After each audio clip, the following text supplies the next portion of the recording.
Okay, let's unpack this. Today, we're doing a deep dive into the changing picture of immigration in the United States. Our goal here is really to cut through all the noise, pull out the key facts, the surprising bits from the latest research, give you a shortcut to getting informed.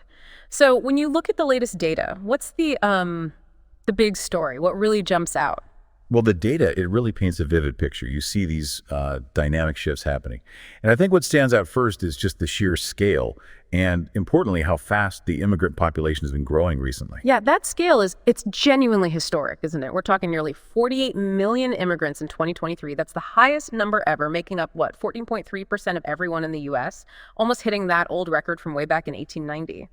And the speed you mentioned, it grew by over 1.6 million people in just 1 year. Between 2022 and 2023, that feels like a real acceleration. Absolutely. And if you zoom out a bit, look at the demographics, something quite striking is that 76% of immigrants are working age, 18 to 64.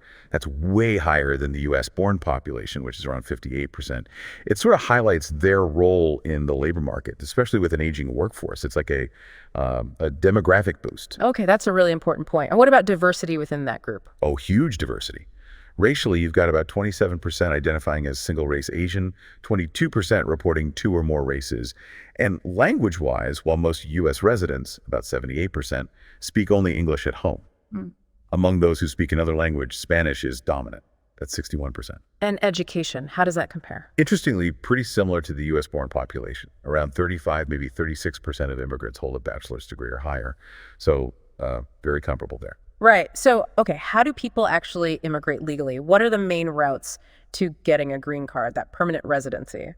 The big one is family ties. That accounts for nearly half, 47%, mainly immediate relatives. Then you have employment sponsorship, that's about 17%. Yeah. Humanitarian paths, like asylum seekers and refugees. And maybe surprisingly for some, the diversity visa lottery. That's actually 6% of new green cards. Countries like Nepal and Algeria often top that list. 6% is more than I would have guessed, actually. Yeah, it's significant. But talking about these pathways brings up a major issue, the system's capacity. There's just this massive backlog. Think about this. Over 4 million applicants were waiting for an immigrant visa as of late 2023. 4 million. Wow. Yeah. And some people, particularly family-sponsored applicants from certain countries, filed way back in November 2000. They're still waiting. Still waiting. From the year 2000, that's over 2 decades. Exactly.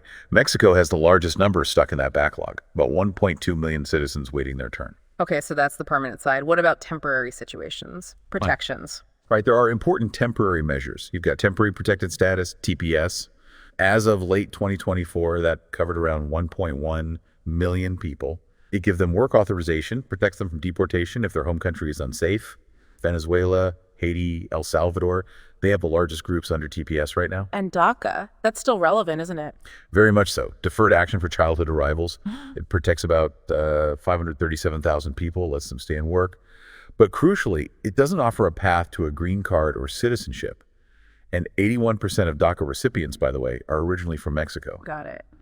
And, just as a side note on language while we're discussing all this, it's interesting that many news outlets and professional groups are moving away from the term illegal immigrant. They're opting for things like undocumented immigrant instead. The idea is to describe the action or the status, not label the person themselves. That's a really important distinction in the discourse. Okay, let's shift gears slightly. What about some common perceptions, like the link between immigration and crime? What does the research actually say? Yeah, that's a persistent one. But what's interesting is that study after study consistently finds that immigrants, whether they have legal status or are undocumented, do not commit crimes at higher rates than native-born Americans. So the data doesn't support that link? Not really, no. And research on so-called sanctuary cities, places that limit cooperation with federal immigration enforcement, generally shows they either have no impact on crime rates, or in some cases, crime rates are even lower. Okay, that's often counter to the narrative you hear. And what about the economic side? Economically, it's a bit complex, but multiple analyses suggest that overall, immigration tends to be beneficial for the native population's welfare. Beneficial overall, but are there downsides? Well, yes. State and local governments can sometimes face net negative fiscal impacts. It often comes down to how the costs for services like schools or healthcare are paid for or reimbursed. And for the immigrants themselves, especially those without legal status, there are definitely real risks. Things like exploitation by employers or dangers just traveling within the country. Right.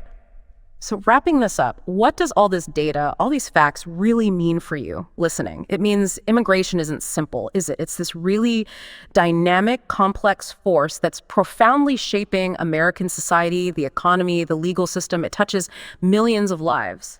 And maybe something to think about is this. The U.S. has always absorbed waves of immigration, right? How does this ongoing process, adapting to different groups, keep redefining what it means to be American?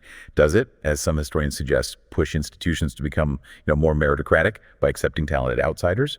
It's kind of a continuous reshaping of national identity.